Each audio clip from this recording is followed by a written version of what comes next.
what's up? The last video you saw that I took off the hard top on the Wrangler TJ, and I'm going to show you my cargo setup right now. I haven't decided if I want to get a cargo cover or a net, but either way I kind of need to secure some things.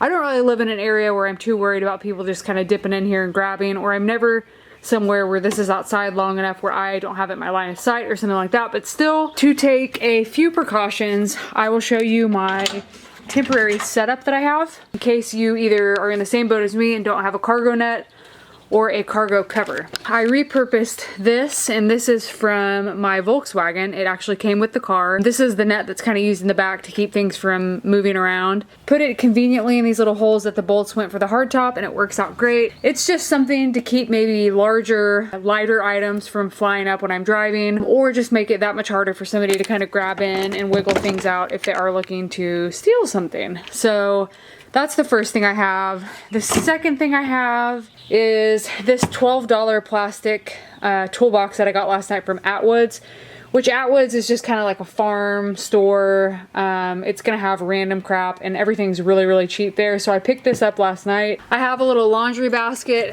back here, or a little utility basket, whatever you want to call it, that I just keep my boots in, just to keep this kind of crap from getting all over, like if there was mud or dirt on them, just to keep it from getting on the carpet.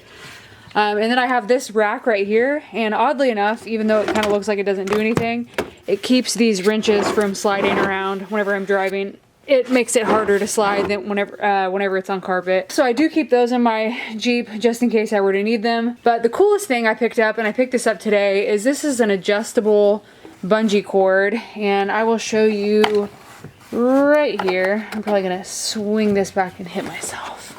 Let me set this down.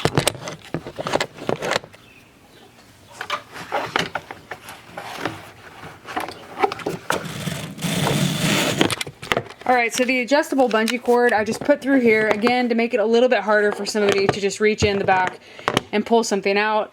But the really cool thing about this is, like I said, it's adjustable, and it's adjustable right here. You move this back and forth, make it longer or shorter, and then I just put it underneath here to make it a little less accessible to somebody walking by. And then last but not least, inside of this, which you can actually access this, I am going to put this back on to be able to show you. If I had to take this off every time I got in it, I probably wouldn't use it.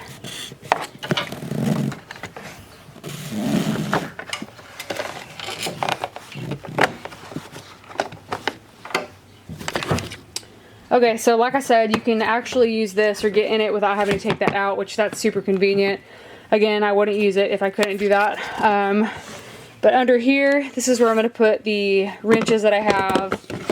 And down here is just a bunch of random crap. I have another bungee cord that came with it. I have my code reader. I have some other wrenches. I have a saw, some rope, bug spray, just random stuff like that. So let me go get my socket wrenches, and I will put those in the toolbox. Hold on. Alright, I'm going to use my handy dandy table I built, and I will show you. So I'm going to put this back in there, and I have my socket for my wheels. I have the extension as well as the wrench for the hardtop.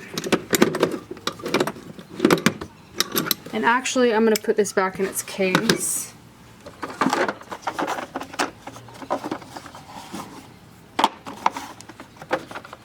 So along with that, I have the Torx bits I bought, and I'm going to go ahead and put these under because they obviously won't fit on that little shelf or the tray. I have the socket wrench that I use to remove the mirrors. The socket that I have to put on the back part of the mirrors, there's two different ones, which sucks, but that's just how it goes. And I'm going to make them even in here so nothing tips or anything like that. These hex keys, which I don't know why, but I always find myself needing these, so I always keep a set with me. And this is how the end product looks. Just stuff in there. I kind of have the weight distributed to where nothing's going to tip or anything like that. So I'm going to put this up. And this does have an area for a lock. In my opinion, this thing's plastic. Somebody can just lift it out or they can just easily break it. The lock's really not going to do anything. So other than that, that is my setup. Oh, I also have these. I don't know why, but I always have to freaking cut limbs, so I always keep these with me. But I usually, what I will do, and I'll show you right here, is I had moved them whenever I was showing you the rack, but I usually keep them under here, just so again, they're not really accessible. And then last but not least, my favorite invention ever, this little lazy grabber thing that I use whenever I'm mowing to pick up trash, so I don't have to get off the mower every time. But that's it. And then, of course, I have my winch control right here, and that's about it. So let me shut this up. And this is what it looks like from an overview. Pretty nice and neat. Like I said, I don't know if I'm gonna be getting a cargo cover, but anyways, that is it. I also have some zip ties in here, and I put my gloves in there so they wouldn't fly out, but that's it. I just, like I said, used some repurposed stuff. I spent about 10 or 12 bucks on that toolbox, and I spent $7.99 on these, which I can use these for a billion different things, and they're really cool, so I didn't mind spending a little bit of money on that. That is my current setup for my Jeep TJ with the hardtop off and no cargo cover. Hopefully I will be getting a cargo net, which is gonna go up here and across here. And I believe it stops right here, but I don't really know what to do about the shade. I don't know if it's gonna get in the way, which I wanna keep the shade on.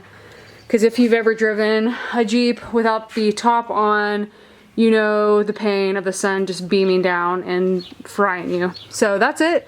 I hope you guys like this. If you found it interesting or somewhat interesting, give me a thumbs up. Subscribe if you are in the market for Wrangler TJ content or GTI content. We have some big shows coming up for the GTI. We have a second year show that we're a part of that is coming up, I believe, in June. And then we have a huge show that takes over the whole town of Eureka Springs, Arkansas. That is in August, and then we have tons in between. So GTI content and Wrangler TJ content, I appreciate it very much, and I will catch you in the next one.